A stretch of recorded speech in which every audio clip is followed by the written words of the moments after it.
বাবারা, আপনাদের কাছে অনুরোধ, নিজের ছেলে মেয়ের দ্বীনের প্রতি নজর দিয়ে যুদ্ধ করেন, কষ্ট করেন। ছেলেটা নামাজ কেন পড়বে না? মেয়েটা পর্দা কেন করবে না? স্ত্রী কেন পর্দা করবে না? আপনি এটার উপরে হাজারবার চেষ্টা করেন। আলেমে দ্বীনকে পরামর্শ নেন, কোরআন সুন্নাহর দিক নির্দেশনা কি আছে এটা আপনি জেনে নেন। আপনি ওই পদ্ধতি প্রয়োগ করেন। স্ত্রী যদি নামাজ না পড়ে, আল্লাহর বিধান কি? স্ত্রী যদি পর্দা না করে, আল্লাহর বিধান কি? ছেলে মেয়ে যদি সেজদা না করে, হারামের মধ্যে লিপ্ত থাকে, আল্লাহর বিধান কি? এটা জেনে আমল করার চেষ্টা করেন। এমন নয়তো আপনিও আটকাবেন, সন্তানাদিও আটকাবেন।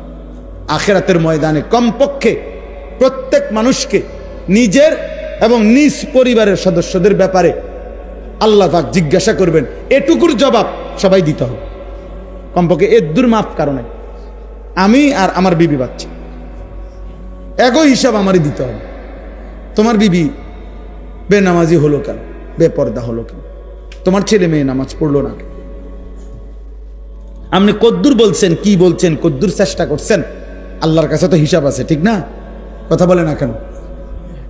আল্লাহর হিসাবে যদি হয় যে না, আমার বান্দা তার শেষ নিঃশ্বাস পর্যন্ত চেষ্টা করছে, তো ঠিক আছে, আল্লাহ মাফ করে দিবে।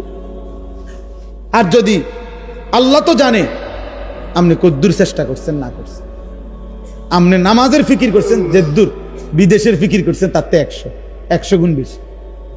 আরে তো বাদ দাও, লাগতো না, পড়লে ফরুক, না পড়লে নাই, চাই বিদেশ ফাটাই দাও।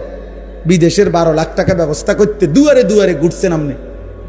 3 লাখ টাকা সুদে লইছেন, 3 লাখ টাকা কিস্তিতে লইছেন, 6 লাখ টাকা জমি বেচা লইছেন, 12 লাখ টাকা মিলাইয়া বিদেশ ফাটাইছেন আব্বা। এরপর হুজুরের থেকে আইয়া কইছেন, হুজুর খাস করে দোয়া করিয়েন তার লাগিয়া, আল্লাহ আল্লাহ করিয়া বহুত কষ্ট করিয়া টাকা মিলাইছি, খাস করে দোয়া করতো। কি দোয়া?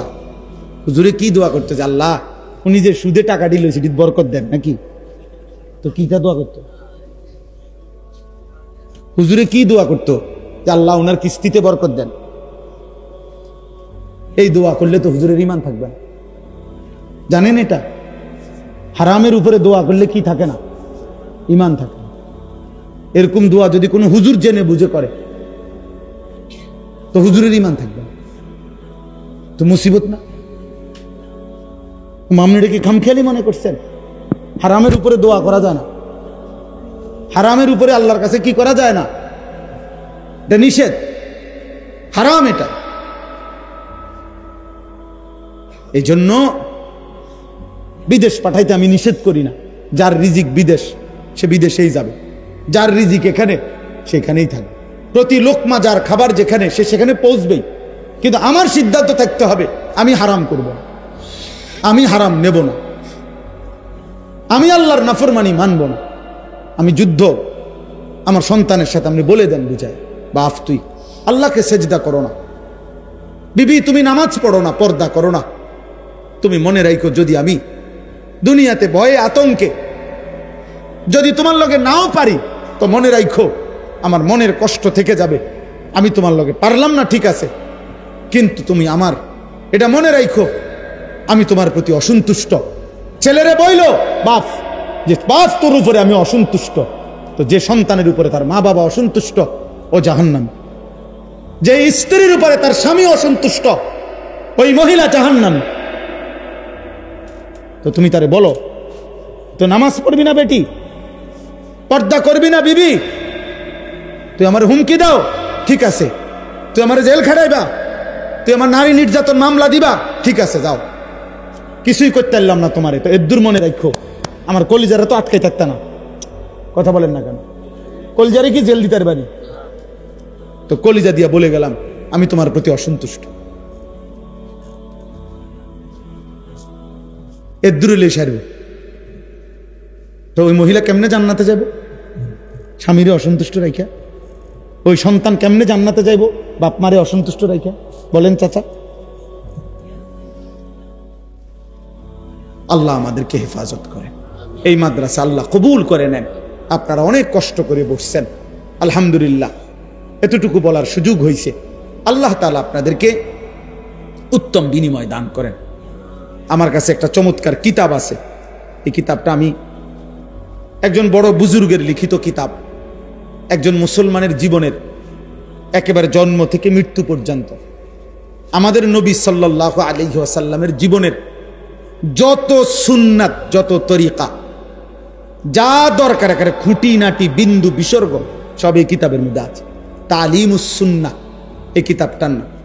একেবারে বিস্তারিত দলিল ব্যাখ্যা সহ নবীজি সাল্লাল্লাহু আলাইহি সাল্লামের জীবনে আমাদের যত প্রয়োজনীয় সব কিছুর সুন্নাহ, একেবারে পুরা ইসলামের যত সুন্নত দরকার সব এটার মধ্যে আছে।